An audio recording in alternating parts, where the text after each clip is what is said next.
한창 뜨거웠던 뉴욕 증시, 잠시 그 열기가 식은 걸까요? 3거래일째 하락세를 나타내고 있습니다. 최근 초강세장에 따른 차익 실현 조정 기류가 나타나고 있기도 하고요. 또 제롬 파월 연준 의장의 긴축 기조로 투자 심리가 가라앉기도 했죠. 전날 페덱스가 시장의 기대에 못 미치는 연간 이익 전망을 내놓으면서 증시 전반에 약세 압력을 더했습니다. 이 시장 흐름 어떻게 봐야 될지 김태수 위원님과 함께 이야기해 보도록 하겠습니다. 위원님 안녕하세요. 네, 안녕하세요. 네, 간밤 시장 어떻게 보셨을까요? 네, 역시 파월 의장이 얘기했던 부분들이 이제 경기 침체에 대한 우려를 좀 더 시장에서 확산시키는 역할을 했습니다. 그러면서 이제 인공지능 주식들 쪽에서 수익 실현 물량들도 나오면서 낙폭을 더 확대하는 모습을 보였는데, 인공지능에 편승했던 AMD라든가 테슬라 같은 종목들이 마이너스 5%대 하락을 보였죠. 그리고 수익성이 확인 안 된 소형주들 C3나 업스타트가 또 급락하는 모습들을 보였습니다. 중앙은행에서 지금 금리 인상을 보류하기로 결정을 했죠.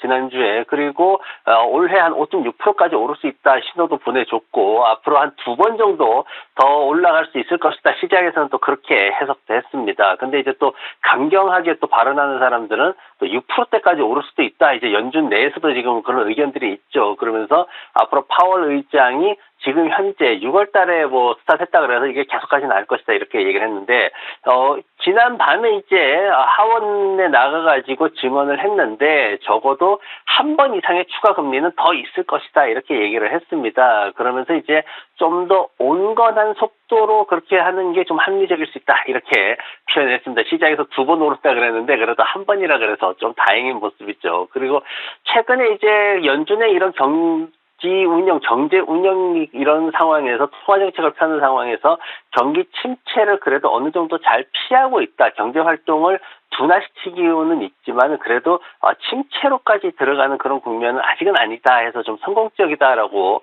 평가가 나오는 부분도 있고, 그럼에도 불구하고 파월 의장은 인플레이션이 지금 기대하지 않은 수준으로 너무 높은 상황이기 때문에 경제 성장을 조금 더 둔화시켜야 된다 이렇게도 또 지난밤에 얘기를 했습니다. 해석은 굉장히 다양합니다. 근데 이제 우리가 중요한 건 뭐냐면, 우리는 경제학자는 아니죠. 이걸 굳이 옳고 그르다 아니면 어떻게 될 것이다 예측을 맞출 필요가 없는 사람들이거든요. 종목에 집중을 하시면 됩니다. 너무 이렇게 뉴스에 많이 신경 안 쓰셔도 우리가 주식 투자하는 데 별 큰 지장은 없습니다. 오늘 지난밤에 경제 지표 관련해 가지고 이제 모기지 이자율이 나왔는데 지금 약간 하락했어요. 6.73%. 지금 한 3주 연속 감소를 하고 있는데, 제가 미국에 집 살 때 이자 비교에서는 거의 두 배 이상 지금 유지가 되고 있습니다. 굉장히 높은 수준으로 되고 있고, 코인 쪽에서 비트코인이 결국 이제 3만 달러를 돌파를 했어요. 제가 이제 블랙락에서 증권거래위원회에다가 이제 ETF 서류 제출했다라는 얘기 드렸는데, 근데 그뿐만 아니라 지난밤에 도이치뱅크에서 독일 쪽에다가도 또 새로운 또 라이센스를 신청을 하면서 전체적으로 시장이 어려워지다 보니까 더 가속화돼가지고 비트코인이 올라가는 모습을 보이고 있습니다. 원유 시장 쪽에서는 캐나다 에너지 규제기관 쪽에서 나온 얘기가 뭐냐면은 2050년까지 석유 생산량이 76% 급감할 것이다 이렇게 나왔습니다. 물론 수요 하락이나 이런 부분도 있었지만은 공급 자체도 줄어들 것이라는 얘기가 있었고, 그리고 미국 에너지국에서 지금 원유 재고 수준이 크게 감소할 수 있다 이렇게 또 얘기가 나오면서 크루드 오일이 2%대 상승을 보였습니다. 내일은 파월 의장이 상원에 나가서 이제 증언을 이어가고요. 그리고 실업수당 청구 건수하고 원유 재고가 발표될 예정입니다. 위원님, 아마존 소식부터 전해주시겠어요? 네, 아마존 제프리에서 목표가를 올리는 그런 이슈가 있었습니다. 인공지능이 앞으로 엄청나게 또 수익을 내줄 것이다 이렇게 평가를 했는데, 인공지능 관련해가지고 지금 보면 지난밤에 엔비디아는 그래도 잘 버텼어요. 하지만은 AMD는 뚝 떨어지는 모습을 보였죠. 이게 이제 인공지능이 과연 현실적으로 지금 현재 상황에서 매출을 내줄 수 있느냐 없느냐에 대한 문제를 가지고 주가 흐름이 달라지고 있는 모습을 아주 극명하게 보여줬던 그런 하루였습니다. 페덱스 같은 경우에는 모건 스탠리에서 지금 재고 쌓이는 것부터 시작해가지고 뭔가 좀 안 좋다는 얘기를 했죠. 이게 이제 지난밤에 만약에 페덱스 떨어지는데 홈디포까지 같이 떨어졌으면은 아마 지수가 크게 하락을 했을 텐데, 홈디포는 그래도 부합 가업권에서 잘 버텨주는 모습이었습니다. 시장에서 우리가 주목해야 될, 항상 봐야 되는 종목이 홈디포와 페덱스가 있는데, 페덱스는 미국 경제 전반의 흐름을 갖다가 어느 정도 대변해주는 역할을 하고, 홈디포 같은 경우에는 미국인들의 소비 동향을 이렇게 반영을 해주기 때문에 미국 주식 투자하시는 분들은 항상 관심 종목에 두 종목 넣어놓고 따라가시면은 미국의 어떤 흐름을 잘 이해를 하실 수가 있을 겁니다. 테슬라 같은 경우에는 지금 보면은 이제 그 여러 가지 뭐 많은 이슈들이 있는데, 버클레이에서 지금 최근에 그 전기 충전소 이렇게 협약 맺은 것들이, 이런 것들이 사실 뭐 나중에 단기적으로는 돈을 벌겠지만 지금 당장은 제품 가격 인하되고 있는 거가 수익성을 더 악화시켰기 때문에 이게 앞으로 먼 시기, 미래의 어떤 수익을 가지고 우리가 얘기를 할 수 없다, 이렇게 얘기를 했고, 그리고 또 하나는 지금 인공지능이나 이런 부분들에 대해 가지고 이제 최근에 좀 편승한 부분이 있습니다, 테슬라가. 근데 실질적으로 인공지능을 가지고 자율주행을 완벽하게 만들어내지는 못하고 있기 때문에 지금 현재 상황에서 매출을 일으키는 거는 좀 거리가 있다, 이렇게 또 폄하를 해버렸죠. 그러면서 주가가 뚝 떨어지는 그런 모습을 보였습니다. 또 하나 이제 로블록스가 지금 $10,000,000 기금을 조성을 해야 돼요. 로블록스 같은 경우에는 아이들이 많이 게임을 하는데, 이 아이들이 컨텐츠 구매했다가 마음에 안 들거나 부모가 봤을 때 이거는 니네가 해서는 안 돼, 너무 혐오스러워 했을 때 이제 이걸 갖다가 없애버리게 되는데, 이랬을 경우에 환불이 안 됩니다. 그래서 이런 부분들을 개선하는 걸로 해가지고 아이들을 이제 보호하는 차원에서 보상금을 다 지급하게끔 자동으로 지급을 해줍니다. 아마 저도 좀 받을 것 같은데, 미국에서 이제 아이들 관련된 거는 굉장히 예민하죠. 아이들은 교통사고가 어릴 때 났어도 10년이 지나더라도 만 18세까지는 언제든지 보상 청구를 할 수 있는 제도도 있기 때문에 아이들 관련된 거는 굉장히 예민하게 우리가 좀 뉴스를 봐야 됩니다. 그리고 이제 C3가 주가가 많이 빠졌어요. 이제 시장에서 보면은 뭐 평균 목표가를 한 $23 정도로 지금 CNN에서 조사가 됐는데, 그러다 보니까 지금 현재 상황에서 30% 이상 더 빠져야 되는 상황이 되죠. 그래서 시장에서는 이런 부분들이 좀 반영이 됐고, 그럼에도 불구하고 지금 계속해서 기관 투자자들은 보유할 수밖에 없는 주식이다, 이렇게 얘기들을 하고 있습니다.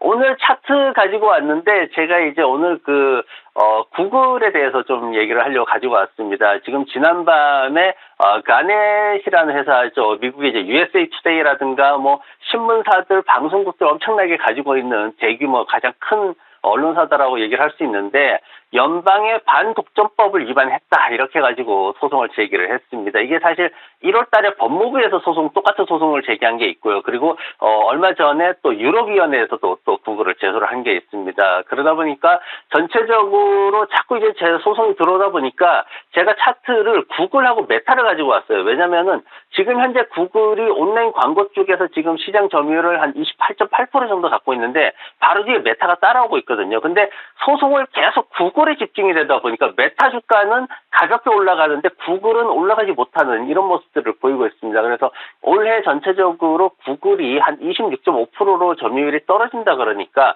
구글 매매하시는 분들은 이런 부분들 좀 주의하셔가지고 매매를 하시면 좋을 것 같습니다.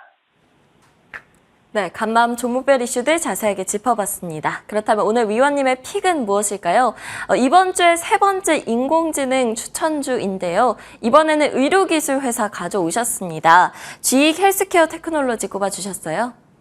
네, 맞습니다. 제가 인공지능 관련해서 조금 다른 시각으로 볼 수 있는 산업이나 종목들을 제가 소개해드리는데, 오늘 마지막으로 의료 쪽 가지고 왔습니다. 앞으로 이제 시장이 어느 정도로 성장을 할 거냐 봤더니 2027년까지 한 20% 정도 평균적으로 성장을 할 것이다, 이렇게 지금 의료 쪽에서 얘기를 하고 있거든요. 그러다 보니까 결과적으로 이제 의료 쪽하고 인공지능하고 결합이 되면은 엄청난 또 투자 기회가 나올 것이다, 이렇게 평가가 되고 있습니다.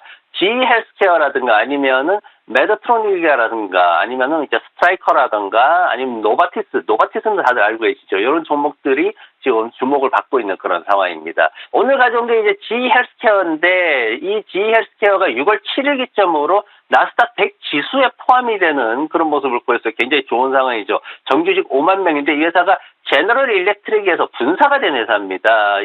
실질적으로 이 회사의 모 회사를 보면은 130년의 역사를 가진 그런 엄청난 역사를 가진 그런 기업입니다. 그러면서 이제 이 회사가 CT라든가 MRI 그리고 뭐 여러 가지 이제 이미징 그런 관련된 의료 제품들을 생산을 하고 있는데, 실질적으로 AI를 접목했더니 이걸 판독하는 시간이 70% 이상 감소를 하더라, 이런 결과를 내놨습니다. 그래서 지금 현재 재무구조 보면은 실적은 충분히 시장 기대치 잘 만족시키고 있고요. 그리고 제너럴 일렉트릭에서 분사되기 전부터 안정적으로 실적을 유지를 하고 있습니다. 평균 목표가가 시장에서 92달러 수준, 그리고 5월 달에는 강력 매수 의견들도 출현을 했고요.